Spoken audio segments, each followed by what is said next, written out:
ओम नमो भगवते वासुदेवाय। ओम नमो भगवते वासुदेवाय। ओम नमो भगवते वासुदेवाय। हरे कृष्णा। सभी भक्तों को सादर प्रणाम। श्रीमद् भागवतम महापुराण सत्रों की इन श्रृंखला में आज सत्र 539 539 में सभी भक्तों का स्वागत है। हम सभी यहाँ पर श्रीमद् भागवतम महापुराण को अंतर्राष्ट्रीय कृष्ण भावनामृत संघ के संस्थापक आचार्य कृष्ण कृपा मूर्ति श्री श्रीमद् अभय चरणारविंद भक्ति वेदांत स्वामी श्रील प्रभुपाद की पुस्तक के माध्यम से भक्तों के संग श्रवण और पठन करने का प्रयास कर रहे हैं। जैसा कि सत्रों का प्रारूप है, वर्तमान विषय वस्तु का संक्षिप्त अवलोकन, तत्पश्चात मंगलाचरण, उसके बाद एक एक श्लोक का वाचन और अनुवाद श्रवण और पठन करते हुए हम सभी इस सत्र में आगे बढ़ने का प्रयास करेंगे।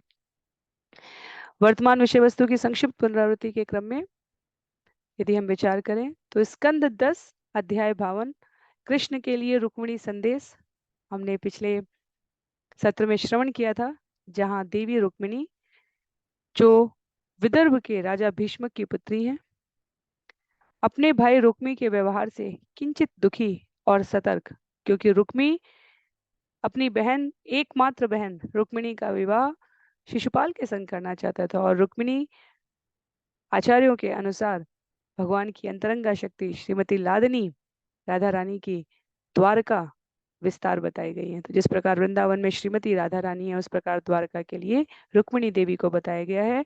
और देवी रुक्मिणी ने विवाह के एक दिन पूर्व ब्राह्मण के द्वारा भेजे गए पत्र के माध्यम से भगवान श्री कृष्ण को संदेश दिया कि शीघ्रता करिएगा, और साथ ही उनको इस बात की भी सूचना दे दी कि विभिन्न राजे महाराजे आ चुके हैं, सीमा क्षेत्र में नगर के भीतर प्रवेश कर चुके हैं। तो जब कन्या नगर के बाहर माता पार्वती की पूजा करने के लिए भेजी जाने की रस्म के अनुसार बाहर आए, अर्थात मैं जब बाहर आऊं तब आप मुझे वहां से अपहरण कर लीजिए।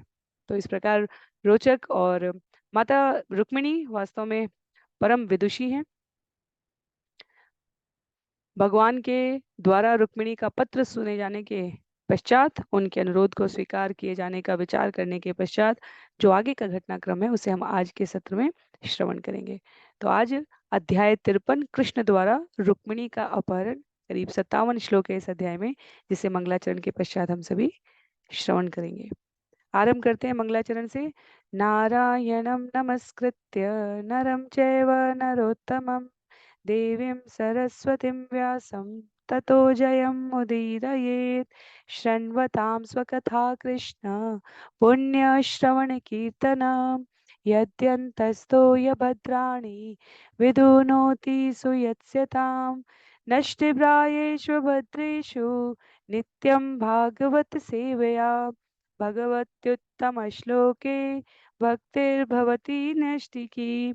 ॐ अज्ञानतिमिरान्धस्य ज्ञानाञ्जनशलाकया चक्षु उन्मीलितं येन तस्मै श्रीगुरुवे नमः। मूकं करोति वाचालं पङ्गुं लङ्घयते गिरिं यत्कृपातमहं वन्दे परमानन्दमाधवम्। वाञ्छाकल्पतरुभ्यश्च कृपा सिन्धुभ्य एव च पतितानां पावनेभ्यो वैष्णवेभ्यो नमो नमः। जय श्री कृष्ण चैतन्य प्रभो नित्यानंद श्री अद्वैत गदाधर श्रीवासादि गौर भक्त वृंद।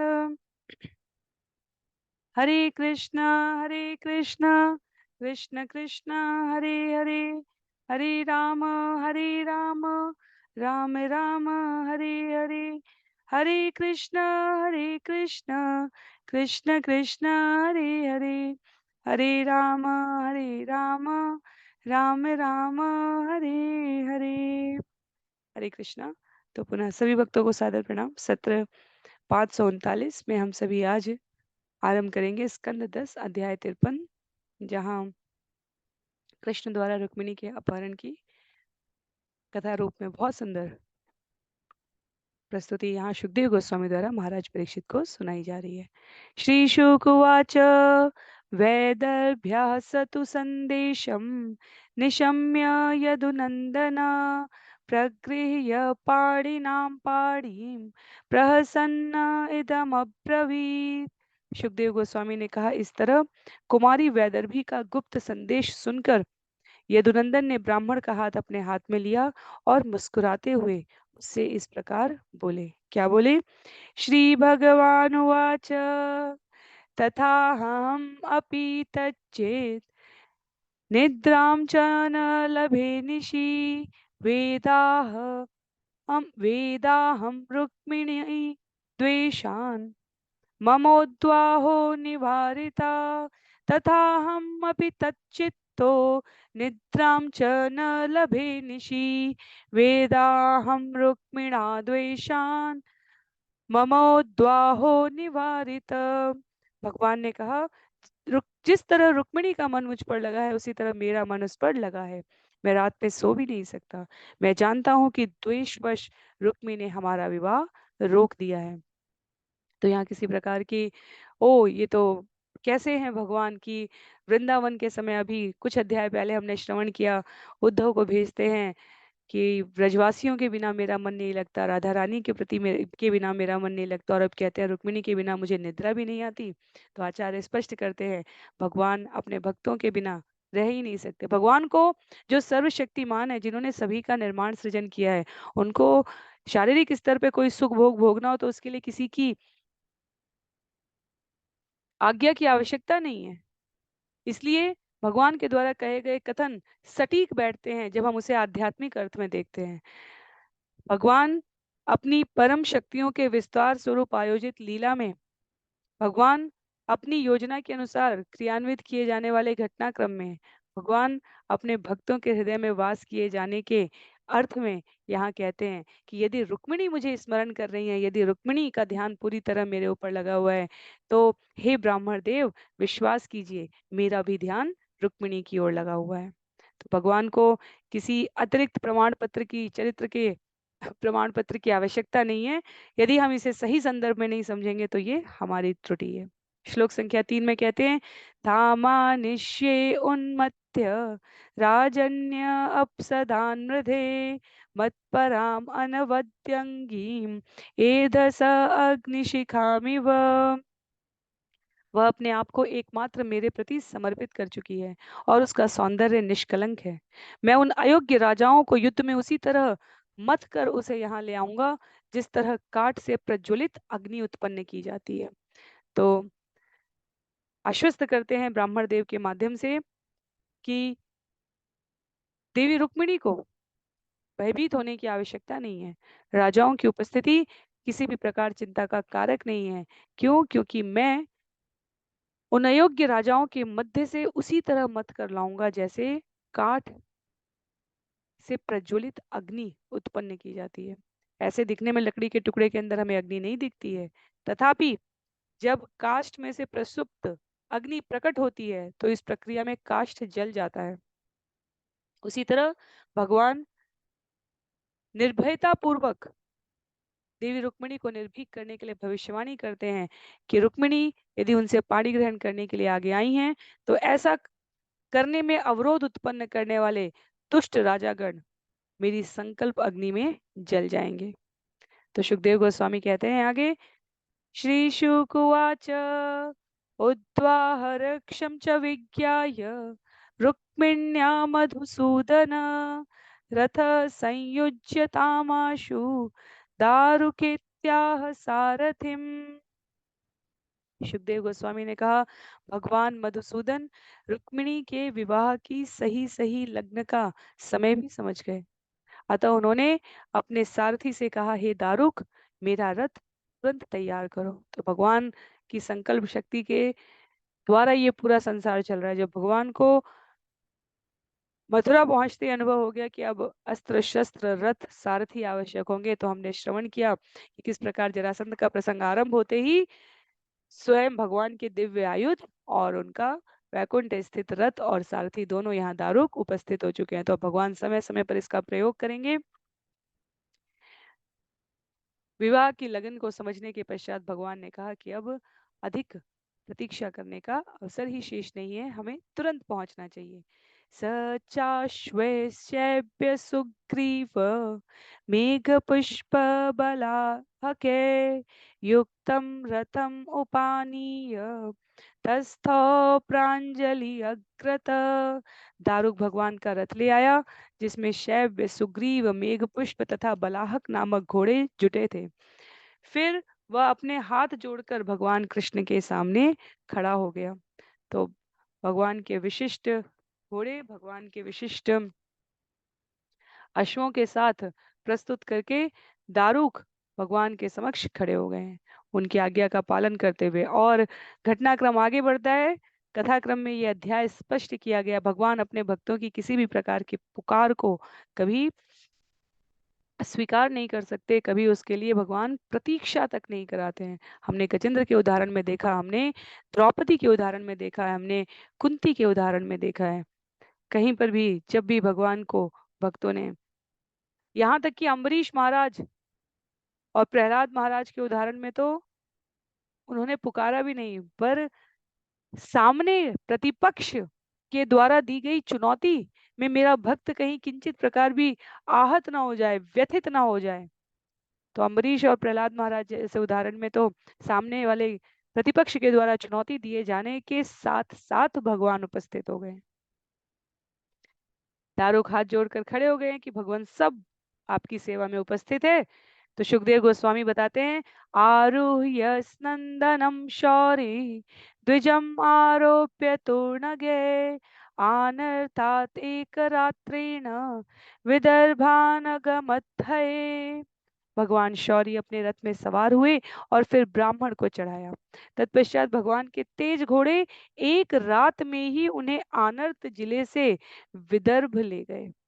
तो ये जो दूरी है, ये हम सभी देखें वर्तमान में तो सामान्य सवारी और माध्यम से संभव ही नहीं है, आनर्त जिले से विदर्भ तक पहुंचना। बताते हैं सुखदेव गोस्वामी, राजा सकुंडिनपति पुत्र स्नेह वशानुग शिशुपालाय स्वाम कन्याम दास्यन कर्माण्य कारयत। कुंडीन का स्वामी राजा भीष्मक अपने पुत्र के स्नेह के वशीभूत होकर अपनी कन्या शिशुपाल को देने ही वाला था। राजा ने समस्त आवश्यक तैयारियां पूरी कर ली थी। तो यहाँ पर आचार्यों से उद्धृत तथ्य का आश्रय लेते हुए कहा गया है कि श्रील श्रीधर स्वामी इंगित करते हैं कि राजा भीष्मक को स्वयं कोई लगाव नहीं था विशेष रूप से शिशुपाल से, तथापि अपने सबसे बड़े पुत्र रुक्मी, जो कि शिशुपाल का मित्र था, उसके अनुरागवश भीष्मक ने विचार किया कि ऐसा करना ही मेरी पुत्री के लिए उचित होगा। इसलिए उन्होंने अपना मन बना लिया कि वो शिशुपाल को रुक्मिणी के संग विवाह करने की अनुमति दे देंगे। तो राजा द्वारा समस्त आवश्यक तैयारियां भी लगभग पूरी कर ली गई थी। श्लोक संख्या 8 और 9 में बताते हैं, पुरम समृष्ट संसिक्त मार्गरथ्या चतुष्पदम चित्र ध्वज पताका भी तोरणे समलंकृतम स्त्रगंधमाल्याभरणे विरजो अंबर भूषिते जुष्टम स्त्री पुरुषे श्रीमद गृहे अर गुरु धूपिते। राजा ने मुख्य मार्गों, व्यापारिक सड़कों तथा चौराहों को ठीक से साफ कराया और तब उन पर जल छिड़कवाया। उसने विजय तोरणों तथा खंभों पर रंग बिरंगी झंडियों से नगर को सजवाया। नगर के स्त्री पुरुषों ने साफ सुथरे वस्त्र पहने और अपने अपने शरीरों पर सुगंधित चंदन लेप लगाया और बहुमूल्य हार, फूल की मालाएं तथा रत्न जटित आभूषण धारण किए। उनके भव्य घर अगुरु की सुगंध से भर गए हैं। तो इधर राजा ने तैयारी की है और अनर्त प्रदेश से विदर्भ प्रदेश की दूरी भगवान रात भर में ब्राह्मण को रथ पर चढ़ाकर पूरी कर रहे हैं। ये अनर्त प्रदेश से विदर्भ की दूरी देखें तो द्वारका, जो वर्तमान के द्वारका, जहाँ लगभग लगभग द्वारका कहा जा रहा है, वहां से महाराष्ट्र में पश्चिम में जो विदर्भ नामक स्थान कहा जा रहा है, वहां तक की दूरी है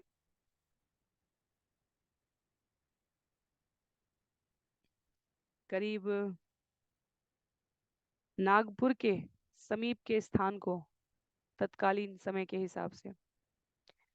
तो विवाह के लिए पूरी तैयारी भीष्मक ने करवा ली और वास्तव में उन्होंने भगवान रुक्मिणी को लेने के लिए आ रहे हैं, इसके लिए अपहरण की पूरी भूमिका तैयार करवा दी। तो भगवान के आगमन से पहले सभी प्रकार की सुंदर व्यवस्था नगर में पहले ही की जा चुकी है।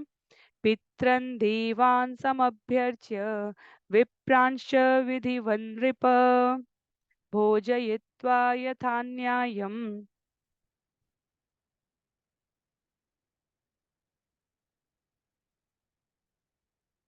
वाचयामास मंगलम।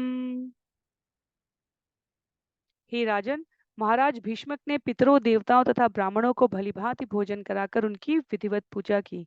तत्पश्चात उसने दुल्हन के मंगल के लिए परंपरागत मंत्रों का उच्चारण करवाया।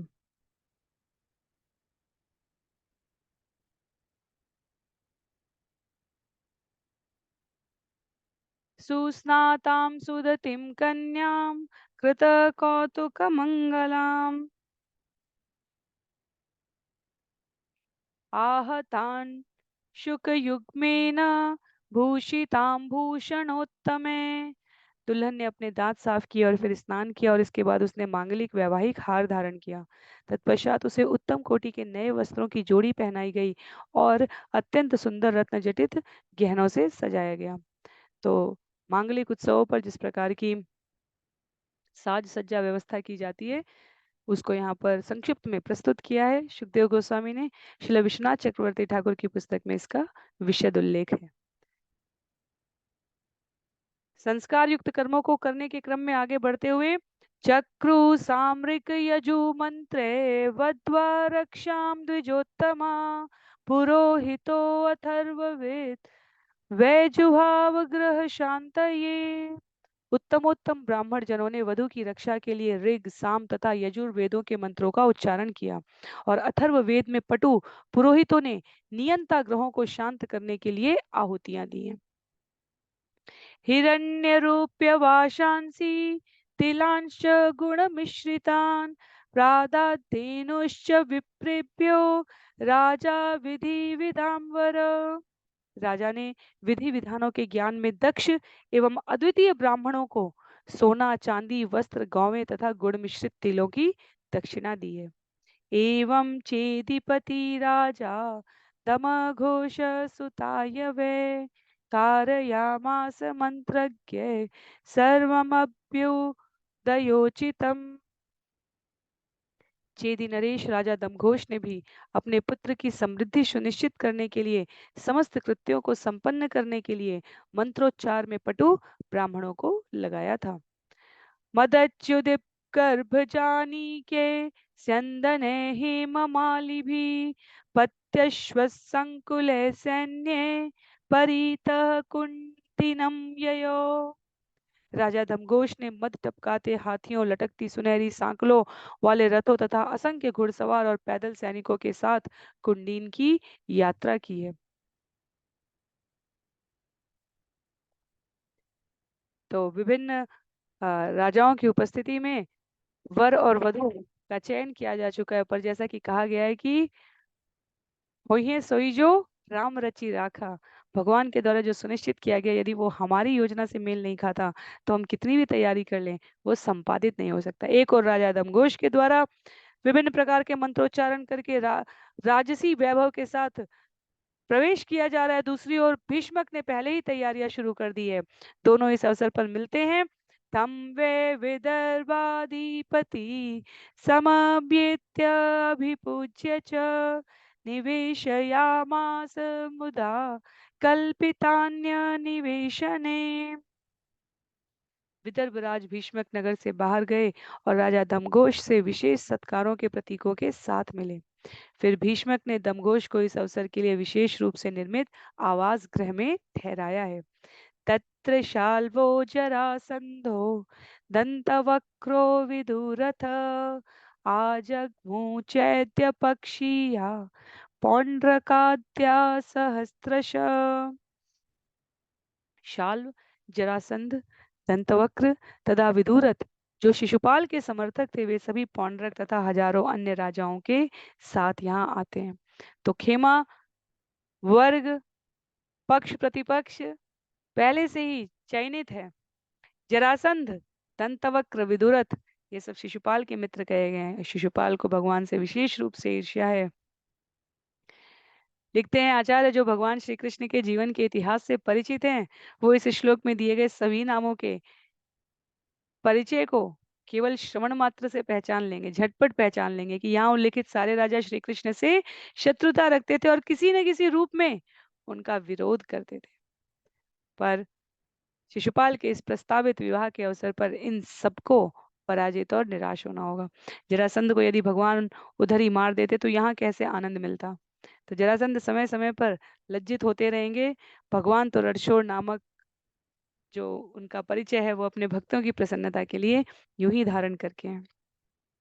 कृष्ण राम द्विषो यत्ता कन्यां चैद्याय साधितुं यद्यागत्य हरित कृष्णो रामाधैर्य दुभिवृत योत्स्याम संहतास्तेन इति निश्चित मानसा आजग्मु भुभुज सर्वे समग्र बलवाहना। शिशुपाल को दुल्हन दिलाने के लिए कृष्ण तथा बलराम से ईर्ष्या करने वाले राजाओं ने परस्पर यह निश्चय किया, यदि कृष्ण यदि बलराम यह कृष्ण यदि बलराम तथा अन्य यदुओं के साथ दुल्हन का अपहरण करने आता है, यहाँ आता है, तो हम सब मिलकर उससे युद्ध करेंगे। अतः वे ईर्ष्यालु राजा अपनी सारी सेनाएं तथा सारे सैन्य वाहन लेकर विवाह में गए हैं, क्योंकि भयभीत हैं।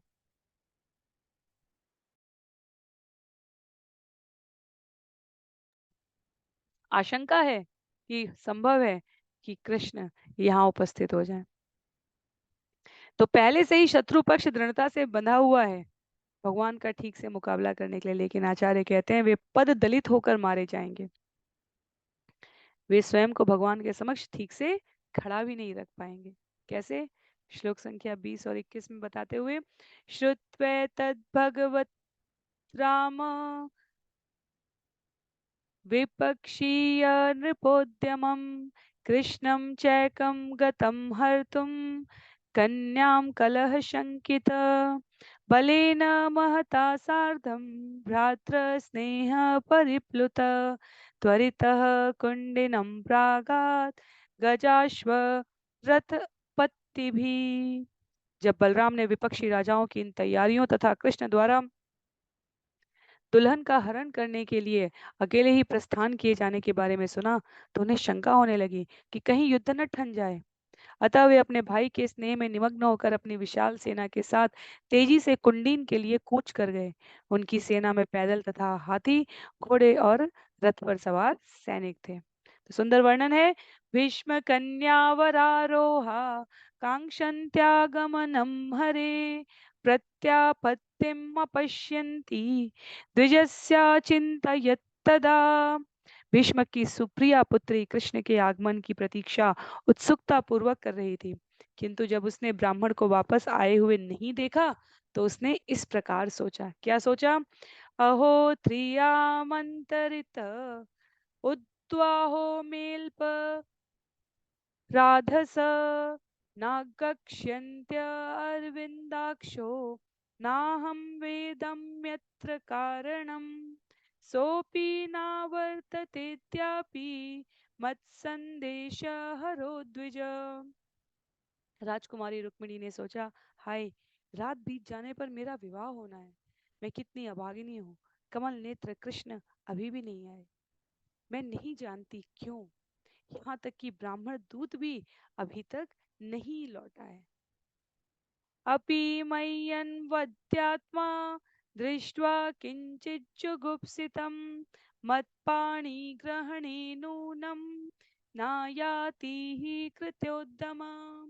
लगता है कि निर्दोष प्रभु ने यहाँ आने के लिए तैयार होते समय भी मुझ में कुछ घृणित बात देखी हो, जिससे वे मेरा पाणी ग्रहण करने नहीं आए हैं। तो किंचित तो शंकित हैं रुक्मिणी देवी भी।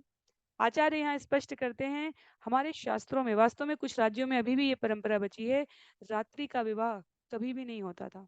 उत्तर भारत के राज्यों में रात्रि के विवाह की परंपरा है। उसका कारण मध्यकालीन युग में बाहरी आक्रांताओं के द्वारा सनातन वर्ग का पालन करने वालों की कन्याओं को अपहृत कर लिया जाता था। इससे उनसे बचने के लिए, उनसे अपने आप को बचाने के लिए रात्रिकालीन विवाह का आयोजन आरंभ हो गया। तथापि महाराष्ट्र में वर्तमान में भी, दक्षिण भारत के राज्यों में भी विवाह कभी भी सूर्योदय से पहले नहीं होता था।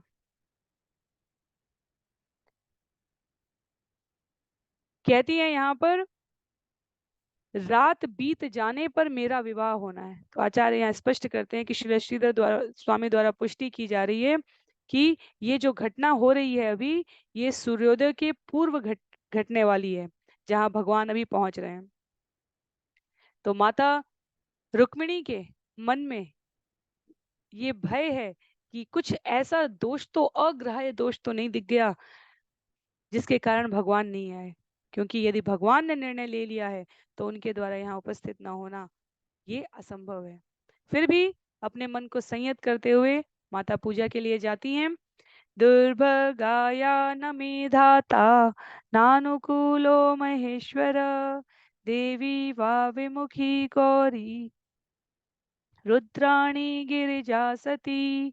मैं घोर अभागिनी हूँ, क्योंकि न तो सृष्टा विधाता मेरे अनुकूल है, न ही महेश्वर शिव जी, अथवा शायद शिव पत्नी देवी जो गौरी, रुद्राणी, गिरिजा तथा सती नाम से विख्यात हैं, मेरे विपरीत हो गई हैं। तो माँ देवी रुक्मिणी का वचन है ये। उन्हें लगता है कि कुछ तो ऐसा है कि सृष्टा ब्रह्मा ने मार्ग में ही कृष्ण को रोक लिया हो, क्योंकि वे मेरे अनुकूल नहीं है। पर वे मेरे प्रतिकूल क्यों होंगे? हो सकता है मैंने किसी अवसर पर महेश्वर शिव जी की ठीक से पूजा न की हो और वे क्रुद्ध हो गए हों। पर महेश्वर भी मुझ जैसी क्षुद्र और बेसमझ लड़की से क्यों क्रुद्ध होने लगेंगे? वे तो महान दयावान हैं। या हो सकता है शिव पत्नी गौरी देवी मुझ पर अप्रसन्न हो, क्योंकि पूजा तो मैं उनकी नित्य ही करती हूँ, पर हो सकता है कि मैंने कुछ गलती कर दी हो और उस अपमानवश वो मुझसे रूठ गई हूँ। तो यदि शिव जी और माता पार्वती मुझे रुलाना चाहते हैं, दुखी करना चाहते हैं, तो वे मुझ पर दया करें, क्योंकि यदि यह अपेक्षित कृत्य नहीं हुआ कि कृष्ण मुझे लेने आए, तो मैं अपने प्राण निश्चय ही त्याग दूंगी। पर गिरजा देवी, वे तो गोद ली हुई पुत्री हैं, उनको तो इस प्रकार के स्नेह का परिचय देना चाहिए। यदि वे चाहती हैं कि मैं अपना शरीर छोड़ दूं, तो मैं स्वयं अपनी इच्छा से इसका त्याग कर दूंगी। तो आचार्य काव्य संवेदनशीलता की अनुभूति के साथ इस श्लोक में विविध नामों की व्याख्या कर रहे हैं, ये प्रस्तुति की गई है। कहते हैं आगे, एवं चिंतयति बाला गोविंद यत मानसा न्यमीलयत कालज्ञा नेत्रे चाश्रु कलाकुले। इस तरह से सोच रही तरुण बाला ने, जिसका मन कृष्ण ने चुरा लिया था, यह सोचकर कि अब भी समय है, अपने अश्रुपूरित नेत्रों को बंद कर लिया। एवं वद्वा प्रतीक्षन्त्या गोविन्दागमनं नृप वाम उरुर्भुजो नेत्रम स्फुरन् प्रिय भाषिण। हे राजन, जब वह दुल्हन गोविंद के आगमन की इस तरह प्रतीक्षा कर रही थी, तो उसे लगा कि उसकी बाई जांग, बाई भुजा तथा बाई आंख फड़क रही है। यह इसका संकेत था कि कुछ प्रिय घटना घटने वाली है। तो संकेतों का, शुभ चिन्हों का, अशुभ सूचक ध्वनियों का रामायण में, रामचरितमानस में, श्रीमद् भागवतम में, चैतन्य चरितमृत में अनेकों स्थानों पर उल्लेख है। और उसी को यहाँ पर इंगित किया जा रहा है। कहते हैं अत कृष्ण विनिर्दिष्ट स एव द्विज सत्तम अंतःपुरचरीं देवीं राजपुत्रीं ददर्शः। तभी वह शुद्धतम विद्वान ब्राह्मण कृष्ण के आदेशानुसार दिव्य राजकुमारी रुक्मिणी से भेंट करने राजमहल के अंतःपुर में आया। तो भगवान उन्हें कहाँ लेकर आए थे? भगवान उनको अपने रथ में लेकर आए थे। श्रील श्रीधर स्वामी कहते हैं इसका अर्थ ये हुआ कि श्री कृष्ण नगर के बाहर उद्यान में जहाँ रुक्मिणी देवी द्वारा उन्हें संकेत किया गया था वहां आ चुके थे, और रुक्मिणी की चिंता को ध्यान में रखते हुए उन्होंने ब्राह्मण को बोला कि जाकर देवी रुक्मिणी को उनके आगमन का समाचार दें। सातं प्रेहष्टवदनम् अव्यग्रात्मगतिं सती आलक्ष्य लक्षणाभिज्ञा समपृच्छत् शुचिस्मिता।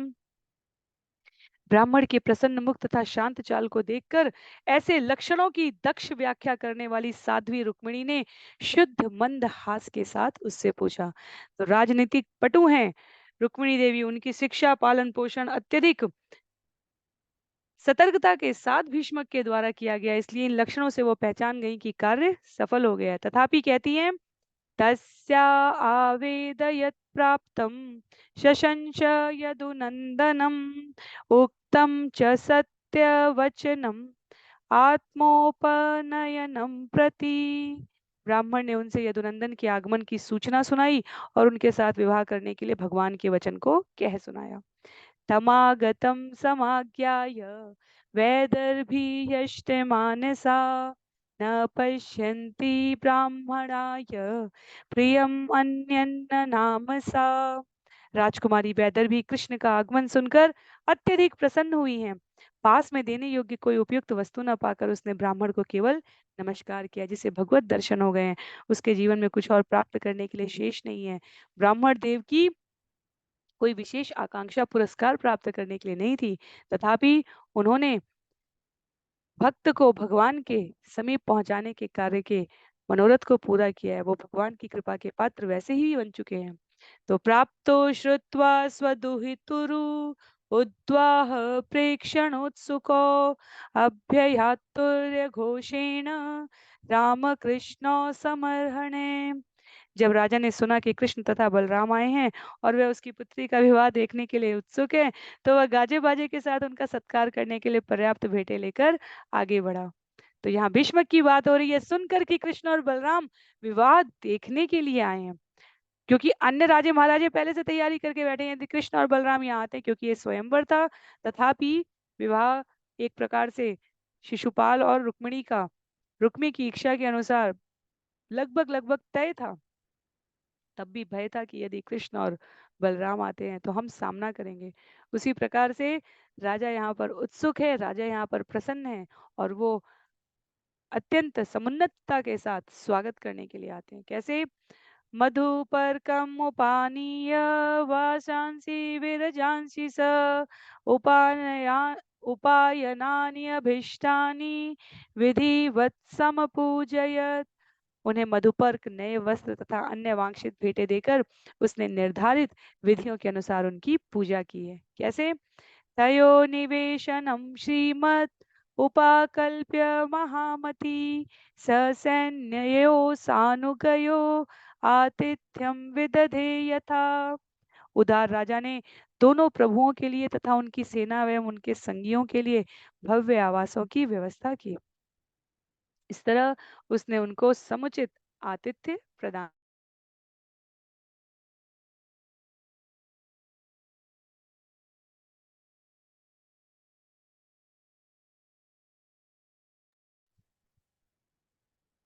तो राजा के द्वारा समुचित स्वागत किया गया है। एवं राज्ञां समेतानां यथा वीर्यं यथा वय यथा बलं यथा वित्तं सर्वे कामे समर्ह्यत। इस तरह भीष्मक ने इस अवसर पर एकत्र हुए राजाओं को सारी वांछित वस्तुएं प्रदान की और उनकी राजनैतिक शक्ति, आयु, शारीरिक बल तथा संपत्ति के अनुसार उनका सम्मान किया।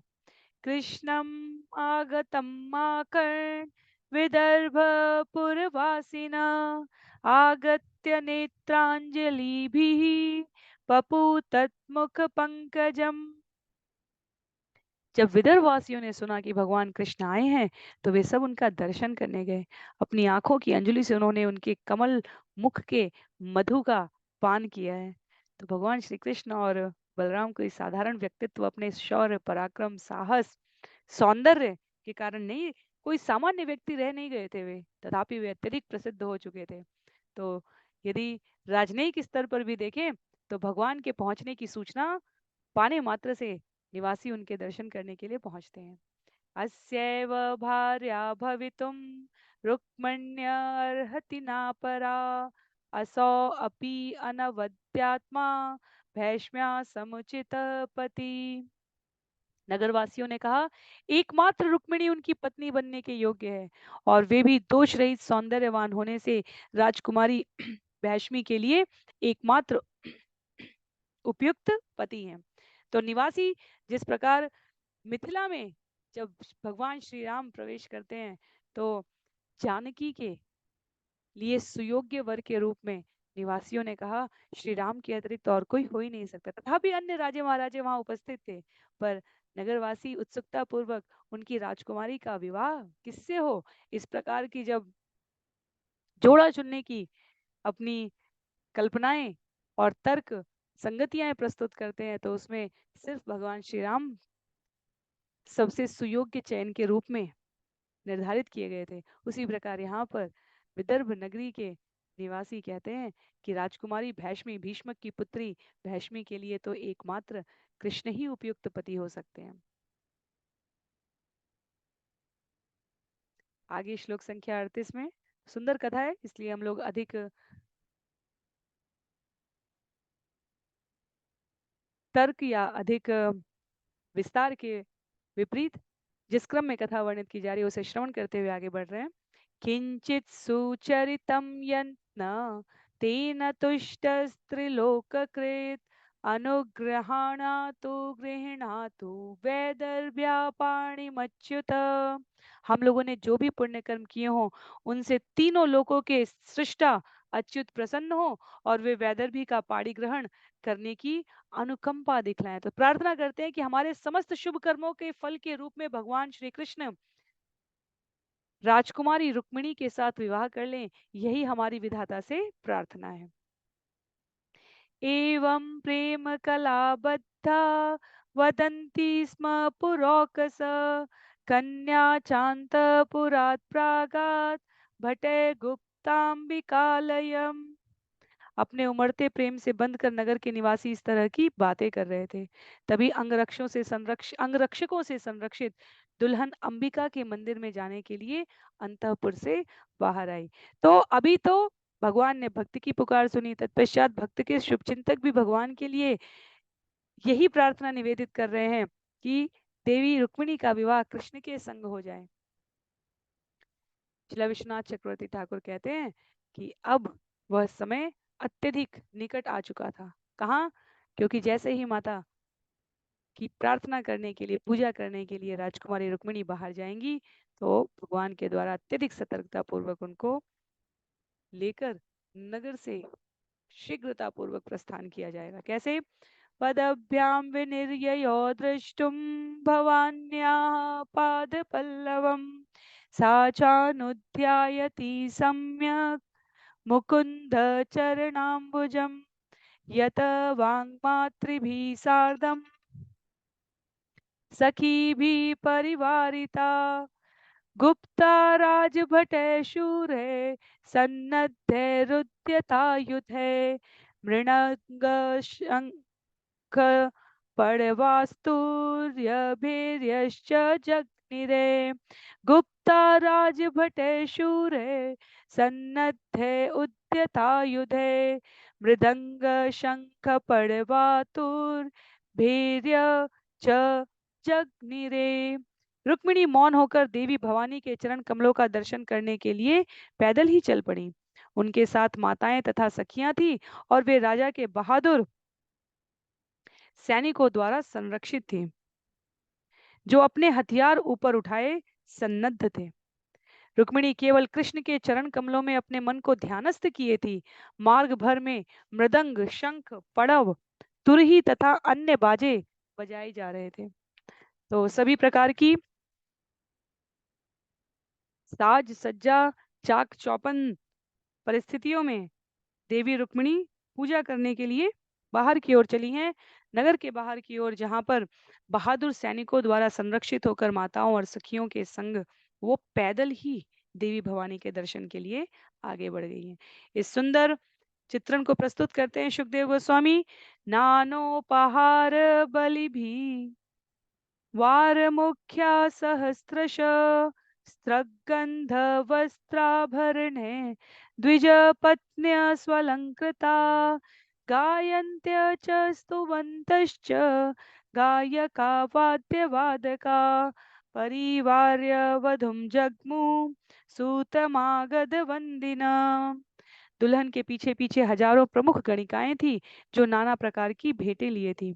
उनके साथ ब्राह्मणों की सजी धजी पत्नियां गीत गा रही थी और स्तुतियां कर रही थी। वे माला, सुगंध, वस्त्र तथा आभूषण की भेंटें ली थी। साथ ही पेशेवर गवैये, संगीतज्ञ, सूत मागध तथा बंदीजन थे। श्रील विश्वनाथ चक्रवर्ती ठाकुर का उल्लेख है यहाँ पर कि रुक्मिणी अपने महल से भवानी मंदिर तक पालकी में गई, अतः वे पूर्णतया सुरक्षित थी। केवल अंतिम 12-15 फुट महल से मंदिर क्षेत्र तक वे पैदल चली हैं, और उनके साथ मंदिर के चारों ओर तैनात शाही अंगरक्षक थे।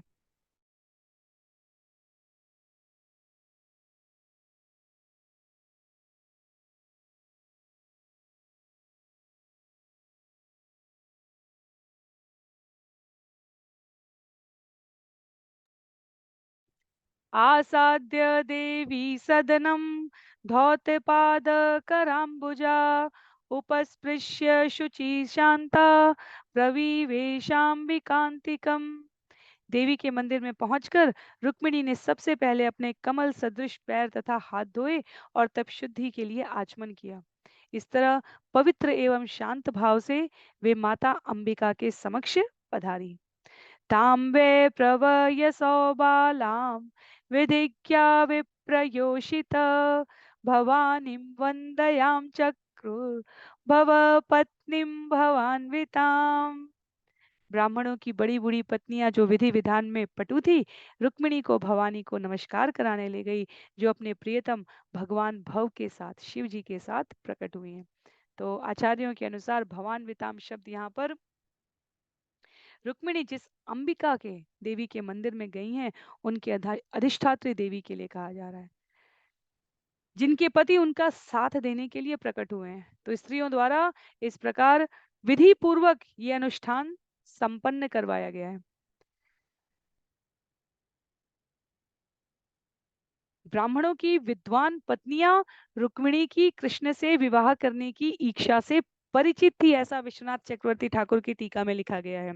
और इसलिए वंदयाम चक्रो, वो ये सूचित करता है कि उन्होंने माता रुक्मिणी से प्रार्थना की, माता रुक्मिणी को संकेत किया है कि देवी भवानी से प्रार्थना करो। इसके लिए वो प्रेरित करती हैं, ताकि वास्तव में भवानी की तरह रुक्मिणी अपने शाश्वत पुरुष संगी से मिल सके। तो जिस प्रकार भव और भवानी का मिलन हुआ है, शिव और शक्ति का मिलन हुआ है, उसी प्रकार से देवी रुक्मिणी भगवान कृष्ण को प्राप्त कर सके, ऐसा बड़ी बूढ़ी जो ब्राह्मणी पत्नियां हैं वहां पर, उनके द्वारा माता को प्रेरित करने के लिए किया गया है।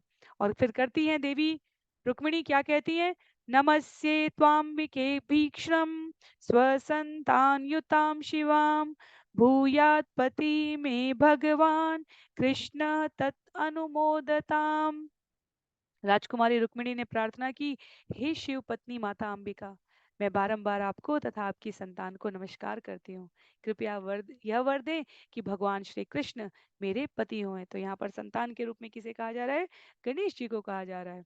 कहती हैं, अद्भिगंध अक्षते धूपे वासस्त्रमाल्य भूषणे नानोपहार बलि भी प्रदीपावलि भी पृथक विपस्त्रिय पतिमती तथा ते समपूजयत लवणापूपताम्बूल कंठ सूत्र फलेक्षुभी। रुक्मिणी ने जल, सुगंधि, अन्न, धूप, वस्त्र, माला, हार, आभूषण तथा अन्य संस्तुत उपहारों से और दीपकों की पंक्तियों से देवी की पूजा की। उन्हीं के साथ साथ विवाहिता ब्राह्मणियों ने उन्हीं वस्तुओं से और नमकीन, पुए, पान, सुपारी, जनेऊ, फल तथा गन्ने के रस की भेंटें चढ़ाकर पूजा की है। क्या कहती हैं? तस्य स्त्रियस्ताः प्रददु शेषां ययुजुराशिष ताभ्यो देव्ये नमश्चक्रे शेषां च जगृहे वधू। स्त्रियों ने दुल्हन को प्रसाद दिया और फिर आशीर्वाद प्रदान किया। उसने भी उन्हें तथा देवी को नमस्कार किया और प्रसाद ग्रहण किया। तो देवी रुक्मिणी द्वारा प्रसाद स्वीकार किया गया है, अन्यों को नमस्कार किया गया है, प्रसाद को ग्रहण किया गया है और उसके पश्चात मौन व्रत धारण किया था रुक्मिणी देवी ने। तो वो यहाँ पर अब समाप्त हो रहा है। कहते हैं मुनि व्रतम अथ त्यक्त्वा निश्चक्रामाम्बिका गृहात् प्रगृह्य पाणिना भृत्यां रत्न मुद्रोपशोभिनाम्। तब राजकुमारी ने अपना मौन व्रत तोड़ दिया और वह रत्न जटित अंगूठी से सुशोभित अपने हाथ से एक दासी को पकड़कर अंबिका मंदिर के बाहर आई हैं। श्लोक संख्या 51, 52, 53, 54 और 55 यहाँ एक साथ है। ताम देव मायामिव धीर मोहिनीं सुमध्यमां कुण्डलमण्डिताननां श्यामां नितम्बार्पितरत्नमेखलां व्यञ्जनस्तनिं कुन्तलशङ्कितेक्षणां शुचिस्मिताम्बिं वफलाधरद्युति षोडायमानद्विजकुन्दकुङ्मलाम् पदा चलन्तीं कलहंसगामिनीं सिञ्चत् कलानूपुरधाम शोभिनां विलोक्य वीरा मुमुहुः समागता यशस्विनस्तत्कृतयक्षयार्दिता यां वीक्ष्य ते नृपतयस्तदुदारहास् व्रीदावलोकयत चेतस उज्जितास्त्रा पीतोषितो गजरथाश्वगता विमूढा पीतूषितो गजरथाश्वगता विमूढा यात्राक्षलीन हरयेर्पयतिं स्वशोभाम् सेवं शनैश्लयतिं चलपद्मकोशौ प्राप्तिं तदा भगवत प्रसमीक्षमाणा उत्सार्य वामकरजैरलकानपङ्गे प्राप्तान्ययक्षत नृपान् ददृशेच्युतं च तां राजकन्यां रथम् आरुरक्षतिम् जहार कृष्णो द्विषताम समीक्षताम। रुक्मिणी भगवान की उस माया शक्ति की तरह मोहने वाली प्रतीत हो रही थी जो बड़े बड़े धीर गंभीर पुरुषों को भी मोह लेती हैं। इस तरह राजागढ़ उनके सुकुमार सौंदर्य, उनकी सुगढ़ कमर तथा कुंडलों से सुशोभित मुख को निहारने लगे। उनके कूल्हे पर रत्न जटित करधनी शोभा पा रही थी, उनके स्तन अभी उभर ही रहे थे और उनकी आंखें उनकी लटकती केश राशि से चंचल लग रही थी। वे मधुर हंसी से युक्त थी और उनके चमेली की कली जैसे दांतों से उनके बिंब जैसे लाल होठों की चमक प्रतिबिंबित हो रही थी। जब वे राजहंस जैसी चाल से चलने लगी तो उनके रुंझुन करते पायलों के तेज से उनके चरणों की शोभा बढ़ गई। उन्हें देखकर एकत्र वीरजन पूर्णतया मोहित हो गए। काम वासना से उनके हृदय विदीर्ण हो गए। दरअसल जब राजाओं ने उनकी विस्तृत मुस्कान तथा लजीली चितवन देखी तो वे सम्मोहित हो गए। उन्होंने अपने अपने हथियार डाल दिए और वे मूर्छित होकर अपने अपने हाथियों, रथों तथा घोड़ों पर से जमीन पर गिर पड़े। जुलूस के बहाने रुक्मिणी ने अकेले कृष्ण के लिए ही अपना सौंदर्य प्रदर्शित किया। उन्होंने भगवान के आगमन की प्रतीक्षा करते हुए धीरे धीरे चलायमान कमल कोश रूपी दो चरणों को आगे बढ़ाया। उन्होंने अपने बाएं हाथ के नाखूनों से अपने मुख पर लटकते केश गुच्छों को हटाया और अपने समक्ष खड़े राजाओं की ओर कनखियों से देखा। उसी समय उन्हें कृष्ण दिख गए। तभी अपने दुश्मनों के देखते देखते भगवान ने राजकुमारी को पकड़ लिया जो उनके रथ पर चढ़ने के लिए आतुर थे। तो श्रील जीव गोस्वामी यहाँ उल्लेखित करते हैं कि वास्तव में रुक्मिणी अपने प्रियतम कृष्ण को देखने के लिए व्याकुल थी, इसलिए उन्हें चिंता थी कि उनके बालों के लटकते हुए गुच्छे उनकी दृष्टि में बाधक न हो। जो अभक्त हैं, जो असुरगण हैं, वो भगवान के ऐश्वर्य को देखकर मोहित हो जाते हैं, जैसे भगवान के समुद्र मंथन लीला में स्वयं मोहिनी स्वरूप को देखकर अभक्त मूर्छित से हो गए थे और सोचने लग जाते हैं कि भगवान की जो शक्ति है वो उनकी स्थूल तृप्तियों की, इस भौतिक जगत की जो इंद्रियां हैं उनको तृप्त करने के लिए निमित्त हैं, परंतु कृष्ण की अंतरंगा लादनी शक्ति की अंश रूपा रुक्मिणी देवी एकमात्र कृष्ण के लिए थी। तो श्रील विश्वनाथ चक्रवर्ती ठाकुर, ये जो भी हमने श्रवण किया, ये जीव गोस्वामी जी के द्वारा प्रस्तुत विषय के अनुरूप व्याख्यान है। तथापि विश्वनाथ चक्रवर्ती ठाकुर के टीका से संकलित विषय को प्रस्तुत करते हुए भी आचार्य यहाँ पर कहते हैं कि क्योंकि रुक्मिणी का सुंदर रूप भगवान की अंतरंगा शक्ति का प्राकट्य है, अतः अभक्तगण उनकी ओर देख कर भी देख नहीं पाते, इसलिए मूर्छित हो जाते हैं। विदर्भ में एकत्र जितने भी बलवान राजा हैं वो भगवान की माया शक्ति या रुक्मिणी के अंश को देखकर केवल भौतिक जगत की इंद्रियों से कामुक हो रहे थे। भगवान की नित्य संगिनी को देखकर कोई काम मोहित हो ही नहीं सकता, वो तो उस माया के वश में होकर यूं मूर्छित से हो गए, क्योंकि उनको देखने की एकमात्र योग्यता, एकमात्र अधिकार केवल भगवान के पास है। इसलिए मूर्छित होना साहित्यिक दृष्टि से ऐसा लगता है कि इतना सौंदर्य देखकर वो बिल्कुल काम लोलुप हो गए, तथापि आध्यात्मिक दृष्टि से देवी रुक्मिणी की ओर देखने का औचित्य नहीं था, देखने की योग्यता नहीं थी शासकों में। तो श्रीमती रुक्मिणी देवी जब तिरछी चितवन से देखती हैं, उसके लिए विश्वनाथ चक्रवर्ती ठाकुर कहते हैं कि वो उनकी ओर दृष्टिपात भी नहीं करना चाहती थी। उनकी एकमात्र आकांक्षा तो कृष्ण की प्रतीक्षा में उनकी उपस्थिति को सुनिश्चित करने के लिए इधर उधर देखने के रूप में संचायमान हो रही है। श्लोक संख्या 56 में कहते हैं, अंतिम 2 श्लोक हैं इस अध्याय के, रथम समारोप्य सुपर्णलक्षणं राजन्यचक्रं परिभूय माधव ततो ययो रामपुरोगमशने श्रृगालमध्यादिवभाग्य यद्यरि। राजकुमारी को उठाकर अपने गरुड़ ध्वज वाले रथ में बैठाकर माधव ने राजाओं के घेरे को पीछे ढकेल दिया। वे बलराम को आगे करके धीरे से उसी तरह बाहर निकल गए जिस तरह सियारों के बीच से अपना शिकार उठाकर सिंह चला जाता है। माता रुक्मिणी के पत्र में भी जब आचार्य लोग व्याख्यान करते हैं तो वो कहते हैं कि रुक्मिणी अंत में साहित्यिक उपमा के रूप में ये भी कहती हैं कि भगवान समय पर पहुंचिएगा, कहीं ऐसा ना हो कि सिंह का भाग सियार को मिल जाए। तो यहाँ पर श्री सुखदेव गोस्वामी कहते हैं बलराम को आगे किया है और राजाओं के घेरे के मध्य से भगवान ने बलराम जी को आगे किया है, और देवी रुक्मिणी जो उनके संग आने के लिए उद्यत ही खड़ी थी, बिल्कुल तैयार ही थी, और इस प्रकार चलते हुए माधव ने उन्हें उठाया है और लेकर आगे बढ़ गए, रथ आगे की तरफ हाँक दिया। सामना करने के लिए दाऊ भैया खड़े हैं। श्लोक संख्या 57 में लिखते हैं, तम्मानिन स्वाभिभवं यशक्षयं परे जरासन्दमुखान् सेहिरे अहो दिगस्मान् यशात् धन्वनां गोपेयतं केशरिणा मृगे इव। त-